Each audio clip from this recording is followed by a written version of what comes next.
अस्सलामुअलैकुम। आज हम जो हैं केमिस्ट्री के एटॉमिक स्ट्रक्चर के बारे में हम जो हैं वो न्यूमेरिकल्स डिस्कस करने वाले थे। तो आज मैं वही लाया हूँ क्योंकि केमिस्ट्री का जो एटॉमिक स्ट्रक्चर है बेसिकली उसके अंदर आपके पास थ्योरी का पार्ट अलग है और न्यूमेरिकल्स का पार्ट अलग है। तो आपके पास शॉर्ट और लॉन्ग क्वेश्चंस के अंदर और एमसीक्यू के अंदर आपके पास न्यूमेरिकल्स भी पूछे जाते हैं जो कि बहुत ही इंपॉर्टेंट होते हैं एग्ज़ाम पॉइंट ऑफ व्यू से।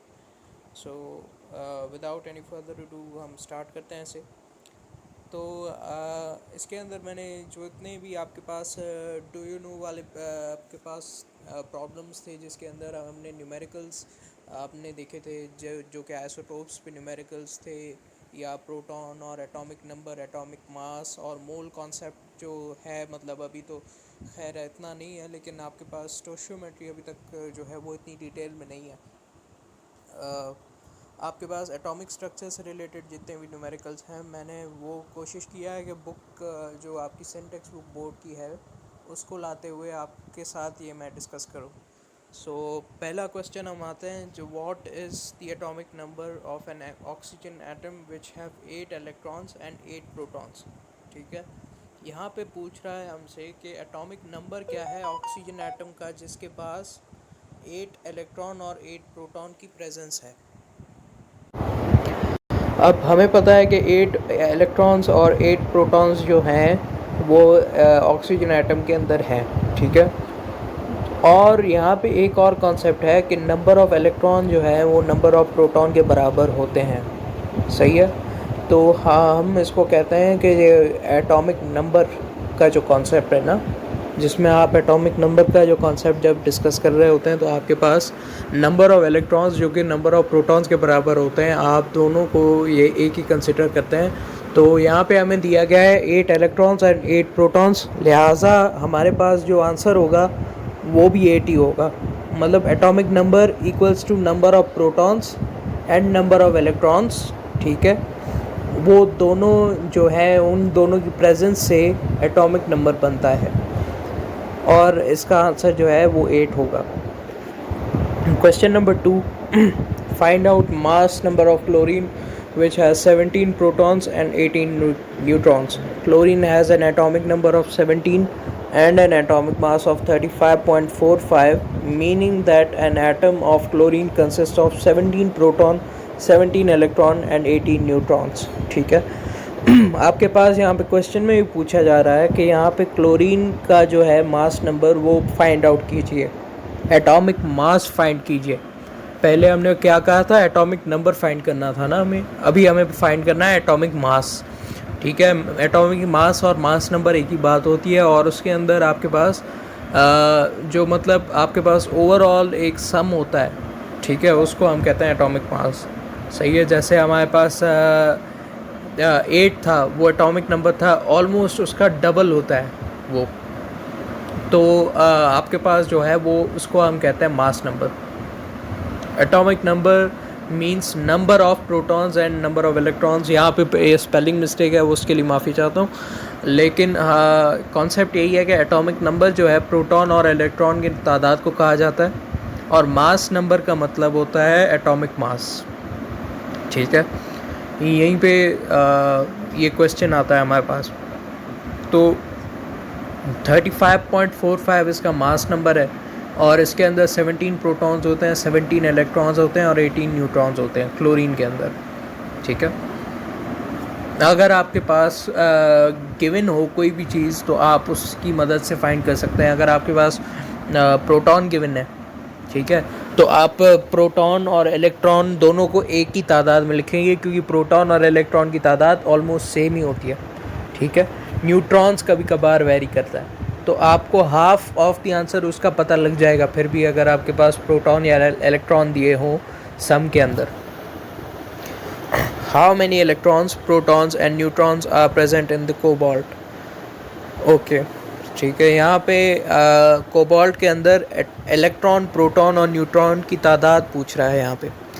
तो पहले हमारे पास दो कंडीशंस हैं जिसके अंदर हम जो हैं फाइंड कर सकते हैं कि इसके अंदर इलेक्ट्रॉन, प्रोटॉन और न्यूट्रॉन कैसे कितने हैं। ठीक है, एक तो हमारे पास उसका जो है मास नंबर या एटॉमिक मास गिवन हो।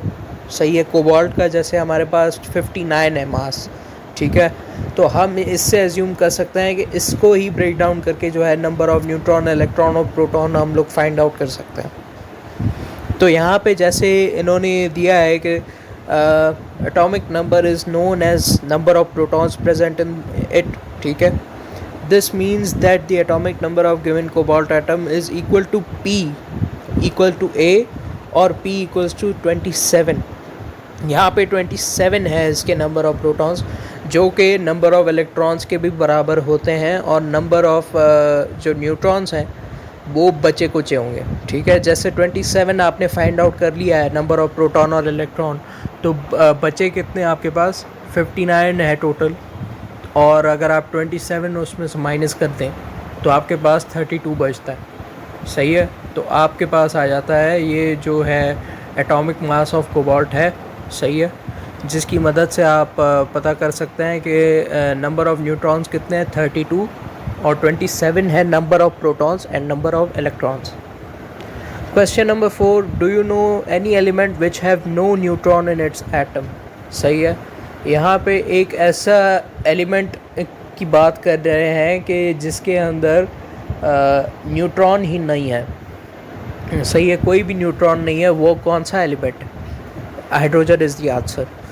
इसका रीज़न ये है क्योंकि स्टेबिलिटी ऑफ एलिमेंट को मेंटेन करने के लिए नंबर ऑफ़ न्यूट्रॉन्स जो हैं वो या तो उन पे नेट चार्ज नहीं हो, या तो न्यूट्रॉन्स जो हैं वो कम हो, सही है, वो ज़्यादा स्टेबल होता है।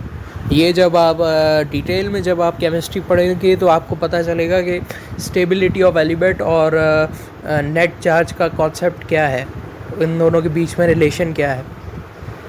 Question number 5, what is the maximum number of electrons that can be accommodated in S subshell?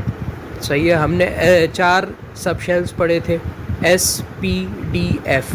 S के अंदर 2 इलेक्ट्रॉन्स होते हैं, P के अंदर 6 होते हैं, D के अंदर 10 होते हैं, और F के अंदर 14 होते हैं, सही है। 4 इलेक्ट्रॉन्स एट अ टाइम जो है वो इंक्रीज़ होते हैं विद इन अ सबशेल, सही है। अब 4 सबशेल्स जो हैं हमारे पास टोटल हैं S, P, D, F, सही है। जब ये SPDF जब हम कॉन्सेप्ट इसका पढ़ते हैं तो हमें पता लगता है कि भाई S के अंदर 2 इलेक्ट्रॉन्स हैं, P के अंदर 6 इलेक्ट्रॉन्स हैं, D के अंदर 10 इलेक्ट्रॉन्स हैं, और F के अंदर जो है वो 14 इलेक्ट्रॉन्स हैं। तो हमारे पास यहाँ पे F जो है S में जो है वो आपके पास मैक्सिमम नंबर ऑफ़ इलेक्ट्रॉन्स जितने अकोमोडेट हो सकते हैं वो है 2 से ज़्यादा नहीं हो सकते, सही है। एस सब शेल में कितने तादाद तक इलेक्ट्रॉन्स आ सकते हैं, ये क्वेश्चन में पूछा जा रहा है, तो इसका आंसर है 2। Question number 6, how many electrons will be in the L shell of an atom having atomic number 11। Question number 6, how many electrons will be in L shell of an atom having an atomic number 11? L shell is the second shell and it can hold up to 2 into 2 into 2 equals to 8 electrons. 8 electrons की maximum जो है वो capacity है L shell की, इससे ज़्यादा इसके अंदर इलेक्ट्रॉन्स जो हैं वो नहीं फिल हो सकते, सही है। तो एल शेल के अंदर आपके पास जो है एटॉमिक नंबर अगर 11 है होगा तो आपके पास 8 इलेक्ट्रॉन्स होंगे। Question number 7, in the distribution of electrons in an atom which shell should be filled first. ठीक है, आपके पास शेल्स जो हमने डिस्कस किए थे, अभी ऊपर हमने सब शेल्स की बात की थी SPDF, यहाँ पे बात हो रही है शेल्स की। शेल्स आपके पास हैं KLMN, तो KLMN को जो है हम किस ऑर्डर में भरते हैं भाई, तो वो हमारे पास आ जाते हैं अब अल्फ़ाबेटिकल ऑर्डर पे इनको अरेंज किया गया है, तो KLMNOP मतलब ऐसे होता है ना, तो आपके पास K शेल जो है वो सबसे पहले फिल होगा। Question number 8, if K and L shells are filled completely what is the total number of electrons present in them. अगर K और L शेल को पूरी तरह से भर दिया जाए तो उसके अंदर टोटल कितने नंबर ऑफ इलेक्ट्रॉन्स होंगे, सही है। Total number of electrons find करने के लिए हमने यहाँ पे 2 + 8 किया, जिसकी वजह से हमें इलेक्ट्रॉन्स की जो है वो तादाद मिल जाती है। क्यों? क्योंकि हमने जो शेल की फिलिंग थी वो हमने यही सीखी थी कि ऐसे जो है हमारे पास 6 का डिफरेंस आ रहा था ना इसके अंदर, तो हमारे पास जब ये वाला डिफरेंस आएगा तो 10 इलेक्ट्रॉन्स आपके पास होंगे के और एल शेल के अंदर। Question number 9. Which of the isotopes of hydrogen contains greater number of neutrons? इसका आंसर है the hydrogen element has 3 isotopes, ठीक है, जिसके अंदर हमने पढ़ा था protium, deuterium and tritium. We each have a single proton, सही है, Z = 1, but the number of their neutrons is different. There is no neutron in hydrogen, 1 in deuterium and 2 neutrons in tritium, सही है। 2 neutrons जो हैं वो tritium के अंदर होते हैं और ड्यूटेरियम के अंदर आपके पास 1 जो है आपके पास ड्यूटेरियम के अंदर होता है, और आपके पास जो प्रोटियम है उसके अंदर कोई भी न्यूट्रॉन नहीं होता। और आपके पास न्यूट्रॉन्स की तादाद भी वैसे ही बढ़ती जाती है जैसे नंबर ऑफ़ आइसोटोप्स जो हैं वो हाइड्रोजन के इंक्रीजिंग ऑर्डर में जाते हैं, या आप इसको कह सकते हैं असेंडिंग ऑर्डर में जाते हैं। If proton number is 19, electronic configuration will be. इसका मैंने खुद से किया है, ये जो है प्रॉब्लम मैंने सॉल्व किया है इसको। इलेक्ट्रॉनिक कॉन्फ़िगरेशन जो है आपके पास होती है, आपके पास 1s 22s 22p 63s 23p 64s1 इसका आंसर है। अगर आपको इलेक्ट्रॉनिक कॉन्फ़िगरेशन जो थी वो आपको SPDF और आपको जो है वो बनानी आ गई, उसका ट्रायंगल मैं दे दूंगा at the end of the video, ताकि आपको जो है वो आसानी हो इलेक्ट्रॉनिक कॉन्फ़िगरेशन करने में। तो आपको जो है एक यूट्यूब शॉर्ट मैं इसका रिलीज़ कर दूंगा ताकि आपको आसानी हो इलेक्ट्रॉनिक कॉन्फ़िगरेशन को समझने में, सही है। तो इसका आंसर आपके पास ये आ रहा था basically. Question number 11. If nucleon number of potassium is 39, number of neutrons will be this is number of protons in the nucleus of an atom of potassium. You can use the mass number to determine the neutrons in potassium 39 by subtracting the number of protons from the mass number. There are 20 neutrons in potassium 39, सही है। Potassium का जो है आपके पास 20 neutrons होंगे और nucleon number जो है वो उसका आपके पास 39 है, सही है। न्यूक्लियन नंबर का कॉन्सेप्ट क्या है, वो बेसिकली मास नंबर आपका जब सब्ट्रैक्ट करते हैं तो आपके पास नंबर ऑफ़ न्यूट्रॉन्स जो हैं वो पता हो जाते हैं कि आपके पास इतने नंबर ऑफ़ न्यूट्रॉन्स हैं। न्यूक्लियन नंबर बेसिकली वही होता है। Question number 12. The isotope C12 is present in abundance of इसके अंदर आपके पास 98.93% है टोटल। आपके पास MCQ के अंदर इसको 98.8% भी कर सकते हैं। Question number 13. Electronic configuration is the distribution of ठीक है, इलेक्ट्रॉनिक कॉन्फ़िगरेशन किसकी बेस की डिस्ट्रीब्यूशन पे होती है, नाम से ही ज़ाहिर है electron.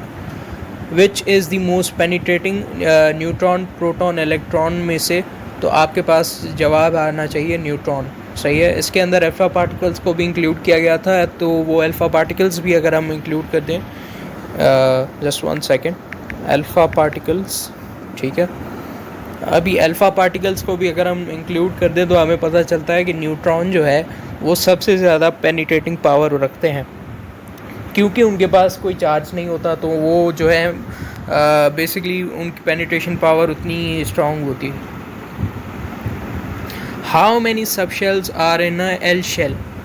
The L shell contains 2 sub shell 2s and 2p, सही है। ये भी इलेक्ट्रॉनिक कॉन्फ़िगरेशन का है, आपके पास एक कॉन्सेप्ट है। इसके बाद क्वेश्चन नंबर 16 है आपके पास, which of these rays are used for sterilisation of medical instruments. हमने पहले डिस्कस किया था कि जो स्टरलाइजेशन ऑफ मेडिकल इंस्ट्रूमेंट्स होती है उसके अंदर आपके पास गामा रेज इस्तेमाल होती हैं, और गामा के भी आपके पास 50 कोबाल्ट बेसिकली वो एक टाइप होती है जो उसके स्टरलाइजेशन ऑफ मेडिकल इंस्ट्रूमेंट्स के अंदर काम आ रही होती है। इसके बाद शॉर्ट क्वेश्चंस की कुछ प्रॉब्लम्स थी जिसके अंदर बहुत सारे मसले हो रहे थे। सो शॉर्ट क्वेश्चन के प्रॉब्लम्स पे हम आ जाते हैं। An atom has 5 electrons in M shell, then find out its atomic number. सही है। आपके पास एटॉमिक नंबर आप कैसे फाइंड आउट करते हैं? जब आपके पास नंबर ऑफ़ इलेक्ट्रॉन्स गिवन हो, ठीक है। आपके पास इलेक्ट्रॉनिक कॉन्फ़िगरेशन के मेथड से आपने फाइंड किया, यहाँ पे आपके पास एटॉमिक नंबर मिला 15। सही है। तो आप जब 285 जब SPDF वाला करेंगे, आपके पास कॉन्फ़िगरेशन जब आपके पास निकल के आएगी, तो आपके पास पता चलेगा कि नंबर ऑफ़ इलेक्ट्रॉन्स कितने डिफरेंट थे एक दूसरे से। यहाँ पे जैसे लिखा गया है कि K shell contains 2 electrons, L shell contains 8 electrons and M shell contains 5 electrons. Thus the given statement is true. An element has 5 electrons in M shell. The atomic number of element is 15. सही है। Write electronic configuration of the atom. यहाँ पे आपके पास electronic configuration का basically use किया गया, जहाँ पे आपके पास मिला 3s23p3। ये आपका आंसर है। Name the element of the atom. The element containing 15 electron in its atom with 5 electron in its M shell will be present in the 15th group of the periodic table. The element in its native present with 5 valence electron is phosphorus. phosphorus के अंदर सिर्फ आपके पास 5 valence electron होते हैं और किसी में नहीं होते, लिहाजा इसका जो एलिमेंट है वो फॉस्फोरस है। या आपके पास पहले जब एटॉमिक मास का जब आपके पास जवाब निकल गया, तो आप एटॉमिक मास से भी आप जो है एलिमेंट्स को याद कर सकते हैं। How many number of protons, neutrons and electrons are present in iron और Fe। सही है। यहाँ पे आपके पास 26 प्रोटॉन है, 30 न्यूट्रॉन्स है और 26 इलेक्ट्रॉन है, क्योंकि इलेक्ट्रॉन और प्रोटॉन की तादाद ऑलमोस्ट सेम होती है।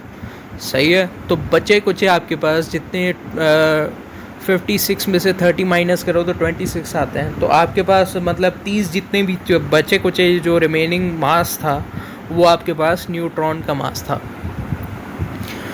और यहाँ पे जो आपके पास नंबर होता है वो गिवन होता है नीचे एलिमेंट के, जैसे रिप्रेजेंटेटिव ऑफ इलेक्ट्रॉन और प्रोटॉन के लिए होता है। एक सेकंड।